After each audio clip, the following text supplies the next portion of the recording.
In the heart of 17th century Angola, during a time of great turmoil and conflict, one woman rose to become a symbol of resistance and resilience. Her name was Nzinga, a warrior queen, a diplomat, and a leader whose legacy would echo through the ages. Nzinga was born into the royal family of Ndongo. From a young age, she observed the intricacies of leadership and warfare, learning from her father, the king, who faced constant threats from Portuguese invaders.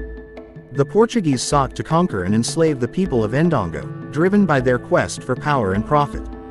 But Nzinga's father taught her the importance of protecting their land, culture, and people, a lesson that would guide her through the most challenging moments of her life. After her father's passing and the rule of her brother, Ndongo faced new threats, both from within and from Portuguese forces who sought to exploit divisions in the kingdom.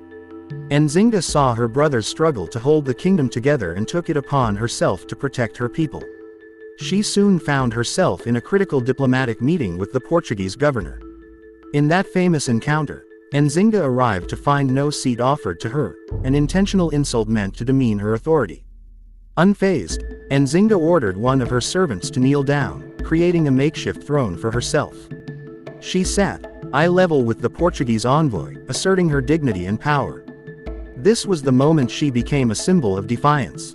After her brother's death, Nzinga assumed the throne, leading Ndongo through some of its darkest days. She rallied her people, forging alliances with neighboring tribes and utilizing guerrilla tactics against the Portuguese forces. Even when forced to flee, Nzinga established a new capital in Matamba, leading her people from this stronghold and continuing to fight for their freedom. Nzinga's courage and intelligence became legend. She was not only a fierce military strategist but a skilled diplomat. For decades, she maintained Ndongo's resistance, refusing to submit to colonial rule. Her people, inspired by her leadership, held on to their independence even in the face of overwhelming odds.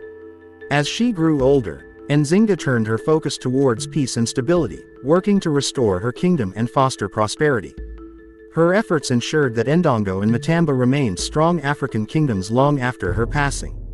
Today, Queen Nzinga's legacy lives on as a symbol of African strength and resistance. She reminds us that courage, wisdom, and resilience can defy even the greatest of adversities. She was more than a queen. Nzinga was a protector, a symbol of hope, and an enduring testament to the spirit of Africa.